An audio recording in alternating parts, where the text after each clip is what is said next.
എല്ലാവർക്കും മൈ കിച്ചണിലേക്ക് സ്വാഗതം. അപ്പോൾ ഇന്ന് നമ്മൾ ഉണ്ടാക്കാൻ പോകുന്നത് ഒരു ബീഫ് പെരട്ടാണ്.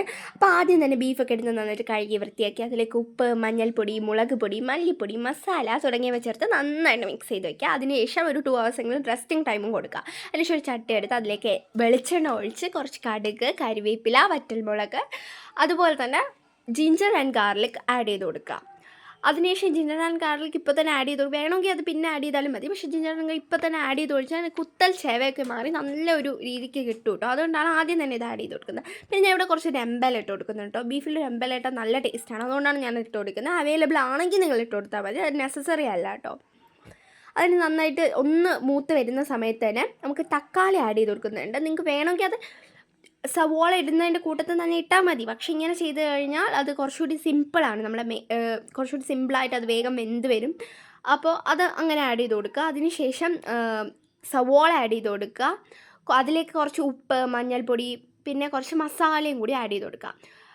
അപ്പോൾ അതിനുശേഷം നമ്മൾ ചെയ്യേണ്ടതെന്ന് വെച്ച് കഴിഞ്ഞാൽ ഒരു കുക്കർ എടുത്ത് അതിലേക്ക് നമ്മൾ നേരത്തെ പുരട്ടി വെച്ച, അതായത് റെസ്റ്റിങ്ങിന് വെച്ച ബീഫ് എടുത്ത് ഒന്ന് വേവിക്കാനായിട്ട് വെച്ചെടുക്കുക. 6 to 7 വിസിൽസ് തന്നെ ബീഫ് വെന്ത് കിട്ടുന്നതാണ് കേട്ടോ.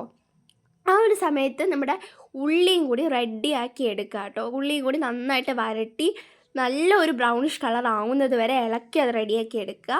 അതായത് നമ്മൾ റെഡിയായ ഉള്ളിയിലേക്ക് നമ്മൾ ആ ഒരു വേവിച്ച് വെച്ചിരിക്കുന്ന ബീഫും കൂടി ആഡ് ചെയ്ത് കൊടുക്കുക. ബീഫ് ആഡ് ചെയ്ത് കൊടുക്കുമ്പോൾ അതിൽ തന്നെ വെള്ളം ഉണ്ടാവും. പിന്നെ വെള്ളം വേണമെങ്കിൽ നമുക്ക് കുറച്ചുകൂടി ആഡ് ചെയ്ത് കൊടുക്കാം, അത് നെസസറി അല്ല.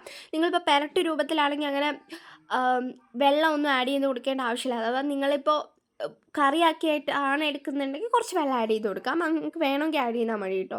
അതിനുശേഷം നന്നായിട്ട് ഇതൊക്കെ വറ്റി നല്ല പെരട്ട് രൂപത്തിൽ ആകുമ്പോഴത്തേക്കും അതിനൊരു ടേസ്റ്റ് ഒന്നും കൂടി ഒന്ന് ഗാർണിഷ് ചെയ്യാൻ വേണ്ടിയിട്ട് കുറച്ച് കരിവേപ്പില, പുതിനയില തുടങ്ങിയവ ഇട്ടൊന്ന് മിക്സ് ചെയ്ത് കൊടുക്കുക. അത് കുറച്ചുകൂടി നമ്മുടെ ഇതിന് നല്ലൊരു ഗാർണിഷും കുറച്ച് ടേസ്റ്റ് കിട്ടും. അതുപോലെ തന്നെ അവസാനം കുറച്ച് മസാലയും കുരുമുളകും കൂടി ആഡ് ചെയ്ത് കൊടുക്കുക. അത് കുറച്ചുകൂടി ടേസ്റ്റ് കിട്ടാനാണ്, നല്ല ടേസ്റ്റാണ്. അവസാന സമയത്ത് ഇത് ചെയ്ത് കഴിഞ്ഞാൽ അതിൻ്റെ ആ ഒരു മസാലയുടെയും അതിൻ്റെ ടേസ്റ്റ് ഒന്ന് മുന്തി നിൽക്കും. അതുകൊണ്ടാണ് അങ്ങനെ ആഡ് ചെയ്ത് കൊടുക്കുന്നത്. നല്ല ഒരു ടേസ്റ്റിന് വേണ്ടിയിട്ടാണ് ആഡ് ചെയ്ത് കൊടുക്കുന്നത് കേട്ടോ.